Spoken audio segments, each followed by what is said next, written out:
G'day everybody, hope everyone's well. So I apologise for the delay uploading this video. Been a bit busy and had a few issues with parts. Had a wrong one delivered, but no dramas there, we've moved forward. I'm currently juggling two project cars now, the Patrol and the BMW. So there's going to be content on both of them, don't you worry, but it's just going to take a little bit of time to get things moving on both of them and edit videos at the same time. But anyway, let's dive straight into this video and start talking turbos. So this video we're going to cover the turbo upgrade of the RD28 engine in my 1998 Nissan Patrol.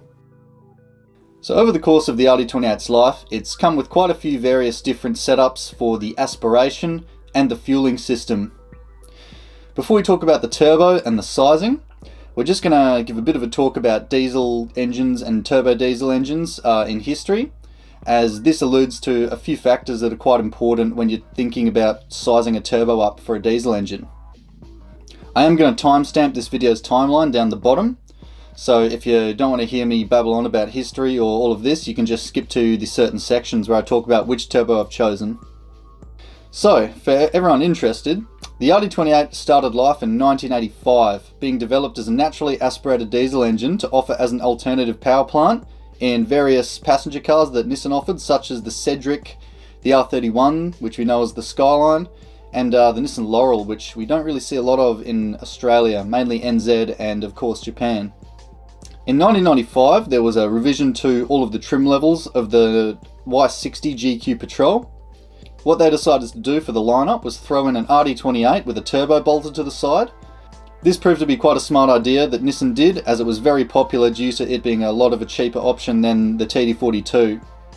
Now what Nissan realised was, since the RD28 was designed for a 1.5 tonne passenger car, when they jammed it in a 2 tonne four-wheel drive, they realised it was severely underpowered, and this warranted the need for a design revision and the adaptation for a turbocharger. The RD28T, as fitted to the first GQ models, they were coupled with a TB2527 turbocharger without the installation of an intercooler. At the time, this was fairly common for diesel engines. Anyone with a GQ Patrol that is completely factory will be running a 9mm plunger in their injector pump and running about 9 to 11 psi of boost from factory. When the GU, the Y61 Patrol, rolled out in 1997, because of the success the GQ was seen to have with the RD28, they decided to keep the RD28 as an option off the factory. Now, again, they ran into a problem where the GU was quite a bit heavier than the GQ, amassing about 2.5 to 3 tonnes, depending on what you've fitted to it. And so what Nissan did was they revised the design again and adapted it to a new electronic system, the ETI motors you'll find. So this new design with the ETI, they fitted a intercooler into the system. As well as that, the electronic components were added to the engine, which at the time was seen as beneficial because they allowed slightly better fuel economy. However, down the track, anyone that owns an ETI will know there's a few drawbacks. Things like the throttle being very, very touchy as it's electronic, and non-controllability or untunability of the engine itself. So this model, the ETI, coming on the GU Patrol, came with the GT1752S turbocharger. Now we'll talk about this down the track, but what you need to know is the GT1752S is actually a smaller turbocharger than the TB2527 that was fitted to the GQ when it didn't have an intercooler. Now this might be kind of strange to some people. Why would you downsize a turbocharger if you want more power for an engine in a heavier car? Well, this is where things get a bit more intricate. Turbochargers are driven by exhaust gas. Exhaust gas is much faster and much more turbulent when it is hotter. The non-intercooled versions of the RD28 and the GQ would have had very high exhaust gas temperatures from factory because they weren't utilising an intercooler to cool down the intake before it went into the engine and was compressed. So hot exhaust gas, because it's very fast, it gets crammed into the hot side of the turbo, or the snail of the turbo, depending on what you want to call it. Now this slight bottleneck or restriction will increase the velocity of the exhaust gas, which is then conveyed through the turbine blades of the turbo, and in turn spins the compressor wheel of the turbo, which creates boost for the engine. Now there is a point where the efficiency of the turbine housing is compromised by too high a flow of gas. This is because the bottleneck created by it will cause too much back pressure in the exhaust manifold. Now this will hinder the operation of the engine, as too high exhaust gas pressure in the exhaust manifold will see partial amounts of exhaust gas left inside the combustion chamber when the intake stroke and the fuel comes back into the combustion chamber. When the ETI came along with the fitment of an intercooler, this drastically lowers the intake temperatures of the engine and in turn lowers the exhaust gas temperatures proportionally. Since the exhaust gases are slower because they're cooler, this means that a smaller turbine housing is required and a smaller turbo is required to create the same level of responsiveness that was seen with the TB2527 in the GQ. Also, because of the intercooler, this means that there's colder inlet temperatures, which means higher oxygen density. And because of this, an 11mm injector pump was fitted to this engine. This is because more fuel is required to match the high density of oxygen, otherwise the engine's going to run lean. Since the RD28 is generally an undersized motor for the Patrol, the torque when the engine is not in boost is lacking, to say the least. To counter this, the smallest viable turbo was chosen to get you into boost as soon as possible when you put your foot to the floor. This is good because the engine gets into power sooner. However, this tops out the turbo quite a lot faster than you'd want it to. The smaller turbo restricts the flow of exhaust gas and will hinder the performance of the engine in higher RPMs and higher boost. I've been running a stock GT1752 on my Patrol. I've taken the wastegate off. It makes about 20 psi of boost, but as soon as you get into the higher RPMs, above 3500, you'll actually see the boost level start to come down. This is due to the restriction in the exhaust housing and the engine and turbo itself running out of efficiency because of the hot exhaust gas flowing through it. Anyway, if you've zoned out a bit through that speech, that's alright. I'll summarise the key points in that hotter exhaust temps mean faster exhaust gas, more fuel means hotter combustion temperatures, and intercoolers lower exhaust gas temperatures. Now, we're going to start crunching numbers on turbo sizes. This is probably a very important factor to a lot of people and the main reason why people have clicked on this video, so I'll try and be quite intricate. First things first, we'll talk about turbo sizes. So, reading from left to right, for the impeller or the cold side of the turbo, you'll have an inducer, the small diameter, and an exducer, the large diameter. Then looking across to the turbine side, it is inverse. You'll have the inducer, the large diameter, and the exducer, the small diameter.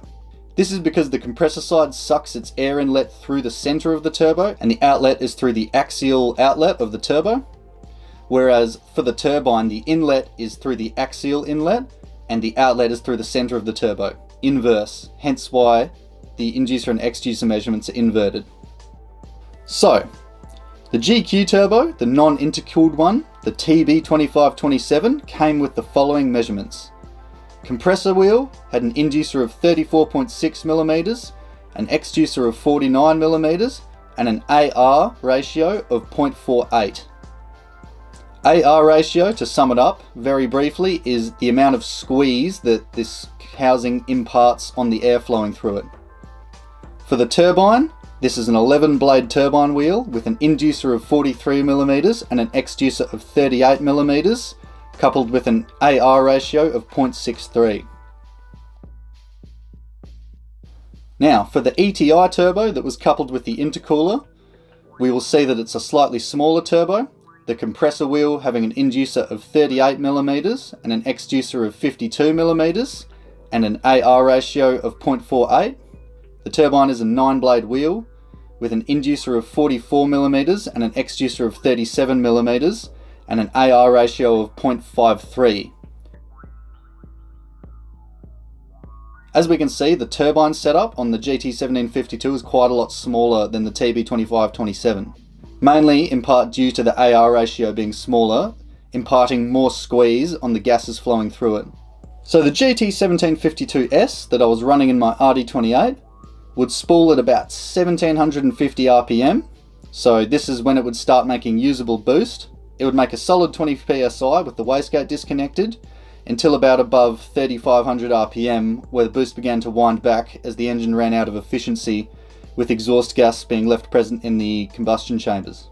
Because of this, we need to upsize the turbocharger in order to achieve higher flow and higher top-end power with the turbo and the engine coupled together. Turbo technology has come a long way since 1997, when the decision was made to fit the GT1752, and so there's probably quite a lot of turbochargers you could choose to fit depending on sizing. The most common turbo used, and probably the best choice for an upgrade, is the HE221W. This is a Holset turbocharger, whether you choose OEM Holset or Chinese knockoff. These are OEM turbochargers used on diesel engines over in the US, and they are generally quite good quality. They are a good design, and they're made to flow a lot of exhaust gas, as diesels in the US tend to be much larger. So the measurements for this turbo, the HE221, are as follows. We have an inducer of 43.5mm and an exducer of 61mm. Unfortunately, there's no data on the AR ratio of the compressor housing. If we had to guess the AR ratio of the compressor housing, I would have given it about a 0.5 to a 0.55. To the turbine of the HE221, this is an 11 blade turbine with an inducer of 52mm, an exducer of 45.7mm, and a 6cm rear housing, or an AR ratio of 0.47. So, we're going to now crunch the numbers on the turbo sizing and explain why this Holset is a good comparison and a good bump up from the GT that was originally on the RD28. This isn't just me waffling on because I'm a huge nerd.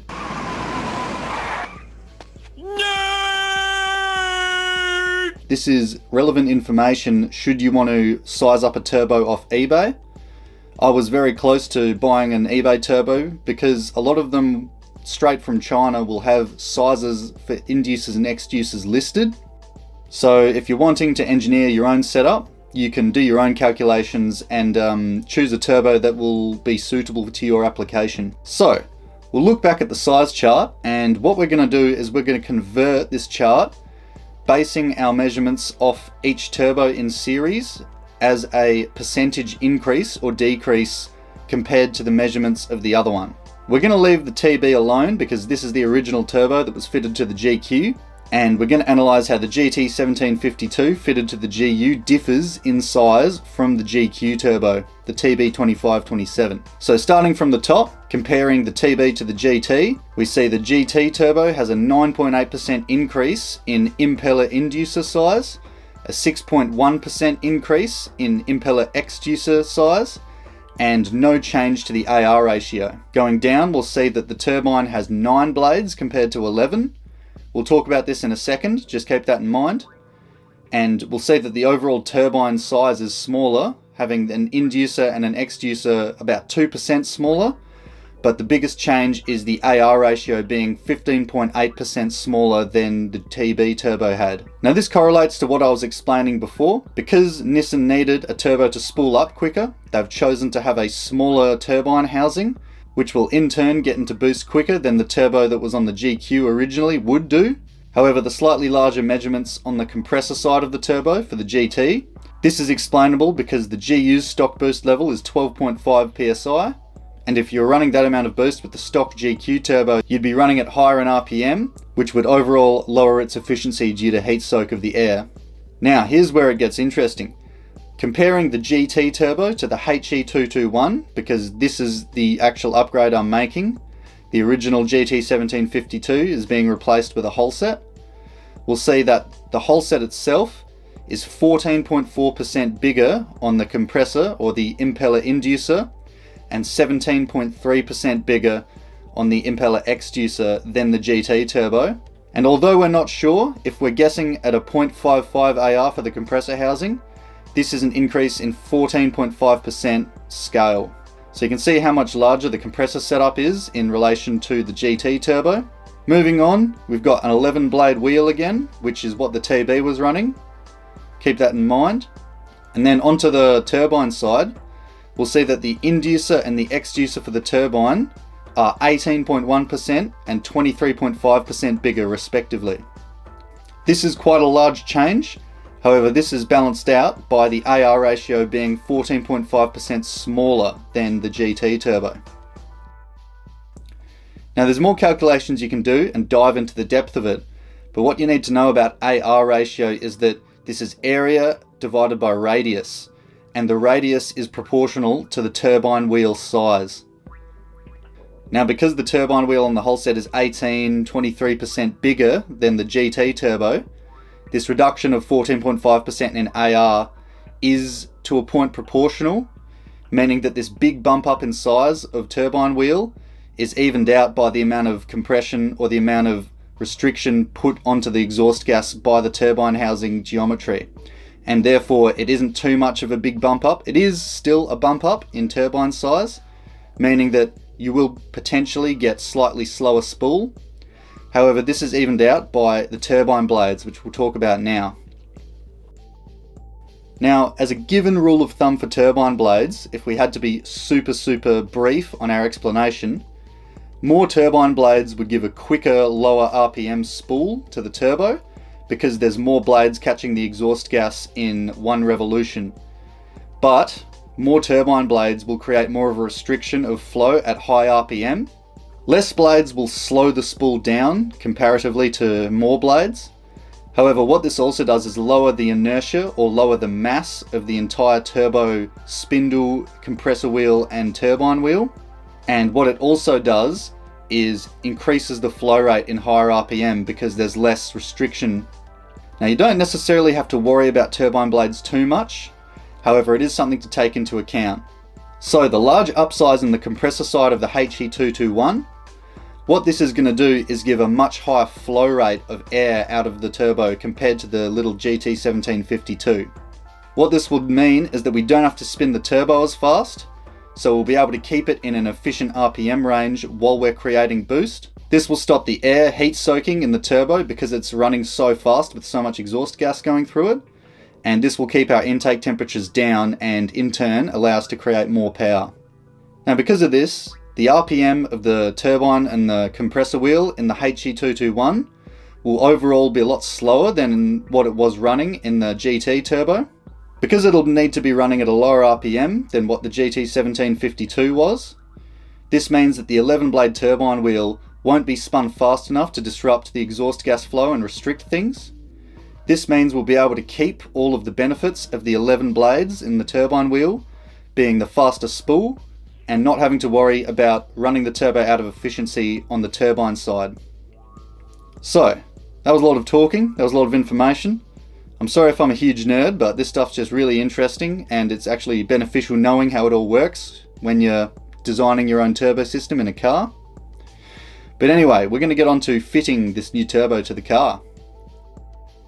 So, one of the things we have to do when we're swapping to the whole set is we're going to have to change from the GU exhaust manifold to the GQ exhaust manifold. The GU turbo, the GT1752, has a 3-bolt turbine housing flange. This is because that little turbine housing is so small in size, they don't actually need the area of the T25 flange that the GQ manifold runs. And so they decided to just run a 3-bolt flange, either for geometry or just to make things easier on the manufacturing process, I'm not too sure. But because of this, we have to swap from the GU exhaust manifold back to the GQ exhaust manifold, which was originally fitted to the RD28. The GQ exhaust manifold has a T25 turbo flange on it. This is very useful. A lot of turbos run the T25 size. This was the size used on the Disco Potato, everyone's favourite, the GT2860, fitted to SR20s. Now, I went to the trouble of removing all of the exhaust studs because I wanted to run high tensile zinc coated bolts in my turbo. You don't necessarily have to go to this extent. I believe the reason I chose to do this was because when I made up the exhaust manifold with the turbine housing, there was 1 or 2 threads on the stock bolts sticking under where the nut came to, meaning I wasn't getting full thread engagement into the nut and could potentially bust or potentially strip the threads off some of the studs if I torqued them. I don't recommend replacing the studs in the exhaust manifold. My studs had clearly been in there so long they were just impossible to get out. I managed to get 2 out with the old weld and nut on and jog it back and forward with an impact and a pry bar. But the other 2 I had to take to work. I had to cut them and then drill them out. One of them came out easily. We got it drilled down the center and then managed to pick the threads out of the original casting. However, the other one I had to drill oversize and helicoil a thread, which was a bit annoying, but I managed to get it perfectly perpendicular to the original bolt hole, which was good. With all that out the way, I decided the best course of action in my case was to completely make up the connection between the turbine housing and the exhaust manifold. So I installed it, I installed the gasket with gasket sealant and torqued the bolts up as it would be fitted on the car. This was because I decided, before I even started this project, I had a bee in my bonnet that I wanted to ceramic coat my exhaust manifold. Now I looked around online. There are local shops in Perth that will do exhaust ceramic coats. However, I chose the next best thing because I like to be hands-on, and I bought some exhaust manifold ceramic coat paint from the brand VHT, not sponsored. So I'd read some good things about it and watched a few videos. It seemed to be a well-engineered product, that being it's a paint you paint on with some rattle cans. However, you have to cook it, you have to bake it onto the exhaust manifold to get it to adhere properly and put the silica and the ceramic through a heat cycle and get it to stick properly.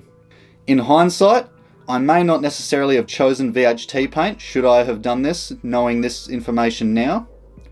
This is because the VHT paint, it seems there's a shortage of it, in Australia at least. I went through 4 different shops before I found any that stocked VHT paint, and I was only able to get Caterpillar Yellow as a colour. As well as this, the VHT paint that I got, I'm pretty sure was on the shelf for a very, very long time. This is because when I took the lid off the yellow paint colour, the lid just exploded to pieces in my hand, which was pretty funny. But what this does make you consider is that the shelf life of the product. Is the product inside still good? Has it oxidized, or has anything happened to it chemically? And as well as that, I actually had to shake the can for almost 5 minutes straight before the ball bearing actually came loose inside it, which shows how long it sat, having all of the contents within it seep down and settle on the bottom of the can. So the VHT paint calls for 2 light coats and 1 medium wet coat of the primer. Make sure you use primer whenever you're using paint. And then 2 light coats and 1 medium wet coat of the actual fireproof paint itself. I was trying super hard to follow the instructions that were on the can as close as I could. It's always a good idea to do this, you know, the designer of the product is always going to list you off the best possible chance of getting a good paint adhesion and give you all of the restricting factors so that you don't get a crummy coat of paint on your exhaust. After you've painted it, you've got 2 options. You can either put it on the car and then do a bit of driving or a bit of idling. There's a procedure you can follow on the can. However, I chose to take the manifold itself to work because we've got a kiln there, and I baked it as per the procedure on the can. The end product I'm relatively happy with. There's a little bit of delamination of the paint, like a little bit of sort of chipping and cracking visually. However, I spun the manifold upside down after it had been through the baking procedure, and I tapped it with a screwdriver and a hammer, just lightly, and the paint didn't flake off, so I'm pretty happy with this. My main concern now is that if I'm going through a river or something, the exhaust's really hot and it gets suddenly quenched, is this coating going to just suddenly flake off? But we'll cross that bridge when we come to it. Overall, I'm quite happy with it. So one of the problems with the HE221 that we came across was that we had to re-clock the compressor housing and the cartridge so that everything lined up to the geometry we needed. In doing this, we have to relocate the wastegate actuator itself. Because the OEM one is a welded unit, so the bracket on the back is welded to the actuator itself, we weren't really able to easily relocate it. So what I went ahead and did was go out and buy a fully adjustable wastegate, a Mamba brand one. This one has the 2-bolt flange at the back so that you can make your own bracket up and stick it to whatever position you need to. What you do need to do is drill the compressor housing so you can bolt some bolts into it for your bracket. The easiest way to do this is to clamp it down to your workbench. So you can see I've drilled a little hole through the middle of my workbench and made a jig that's going to hold it down and stop it from moving. Don't put this compressor housing in a vise, you'll warp it, you'll damage it, and it's just easier to do it like this. I went with M10 bolts. Reason for this is the compressor housing is aluminium, and aluminium will strip out really easily. So the best way to get a bit of torque to hold the bolts down is have a larger diameter thread. Once I had my bolt holes and I'd clocked the turbo to the position that I wanted it, I then started fabricating my bracket. Fabrication is one of those things you sort of learn. There's no easy way to teach it. It's more just go slow, you know, make up your pieces and give them 1 or 2 tacks, see how they look.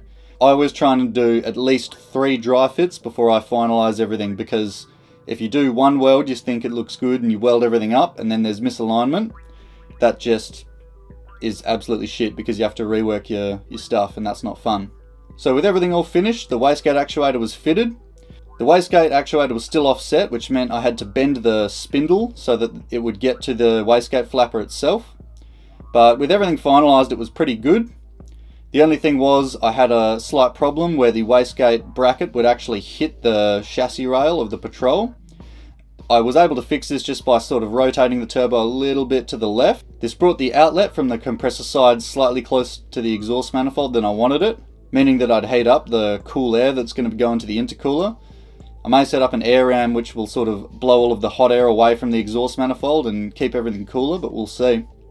When you install the exhaust manifold on an RD28, there's a procedure you got to follow from the OEM service manual. There's bolt torques and a few steps you got to go through. The reason for this is the exhaust manifold and the intake manifold share some bolts, which is a bit annoying. It's personally, I find it a shit design, but you know, it's just what they have to do when you have a non-crossflow head, which is fair enough. Just be careful because there are different bolt sizes that are used on both the exhaust and intake manifold, meaning that they get a different overall torque. And should you over torque bolts, you might strip the thread out on the aluminium head, which is going to just cause lots and lots of work. I didn't film a lot of me putting everything back on. It's all fairly self-explanatory. If you've watched enough of my channel, you'll have enough of the skill set to work your way through it. I've covered a little bit of this on other RD28 videos, but I'll talk you through the setup as it is set up on the car right now. So the GT1752, this is an oil and water cooled turbo, so you will have to plug up a water line because the whole set is only oil cooled and oil fed. The waterline outlet, which stretches across the back of the engine with the crossover tube, I plugged that side with a rubber hose with the same clamp and then a bolt down the end which I'd used sealant on and another hose clamp holding that bolt in. This is sort of a dodgy way to do it, but it's an easy way, and providing you've sealed it up right, it's not going to leak. The water inlet from the block, I did the same. I may change this down the track. It would probably be better to just get a different fitting because this is a banjo bolt. But I again used a rubber hose with a bolt in the end and just sealed everything up and tightened the heck out of it so it's not going to come off. The oil line I did change. So the factory RD28 one, it is a hard line which goes to the flange on the bottom of the turbo for the cartridge. So I changed that to a banjo bolt, which then had a -4 AN fitting, so I could run a standard turbo oil line. I then ran this all the way through. I clamped it to the body and the chassis so it's not going to move around and damage itself, and stuck that to the top of the turbo with a banjo bolt that I was supplied. The turbo sits quite close to the engine mount. Luckily, if you use a 3" to 2.5" silicon reducer, you're able to not hit the engine mount very much at all, which is pretty good. It's not going to wear itself a hole down the track. And looking around, you may see how close the wastegate actuator bracket is to hitting the body mount. But providing your engine mounts are tough, they're not split, you're not going to tap it on the chassis rail, which could cause some damage and potentially even strip the threads out of the compressor housing. So just be careful, always keep an eye on it, and make sure the bolts on the wastegate actuator are always tight and they're never backed out. It's a good idea to put some Loctite on the threads just to keep everything nice and firm. I would highly suggest, if you're doing this upgrade to the turbo, you definitely upgrade to a bigger intercooler. This isn't 100% necessary, but it's more the case of why you're doing all this work if you're not upgrading the intercooler, since the standard one on the RD28 is the size of a postage stamp. So with everything on, this is the first start I had. The exhaust wasn't connected and the turbo wasn't connected to the intake, but it gives you a bit of a demo of how good the sound is and how much it actually spools up, which is really awesome.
So I've driven it around now. This is the 6cm rear housing HE221. You can get the 5.5cm rear housing, which is perfectly fine. The 6cm one would be slightly later onto boost, but it's actually almost the same as the stock turbo I've found. It's really easy to get into boost at about 1700 RPM. I'd probably even get it in there faster if I'd dump more fuel in down low. But compared to the GT1752, it does not feel like the car's being restricted when you get up into high boost. I'm going to have to be careful though, because apparently the RD28s like to lift the heads due to the head bolts not being head studs. However, down the track I may swap out to head studs one at a time without doing a full teardown. So, this video is getting a bit long. I'm going to wrap things up. I'm going to do a follow-up video with a bit of exhaust sound for everyone down the track, hopefully very soon. It's quite a big job doing an upgrade like this when it's a non-bolt-on part. I do recommend, if you're not too sure of yourself when you're doing jobs like this, definitely buy a bolt-on part from a parts shop. This is a good upgrade for the engine though. This will allow me to down the track even upgrade to a 12mm pump and run upwards of 35 psi of boost. But for now it's going to be plenty for what I want. The exhaust temps are going to stay down now, and the overall sound is a lot better. It's a lot more throaty, a lot more deep. The spool isn't as high pitched and ear shattering as it was before. Overall I'm very pleased. So that just about wraps everything up for this video. If you like what I do here, feel free to like, subscribe, comment, tell your friends about the channel, or follow us on Instagram. I'm not that active on Instagram, but I'm trying to get a bit better at it. But anyway, I think enough's been said now. Hope everyone's having an awesome day, and I wish you all the best for your RD28 endeavours.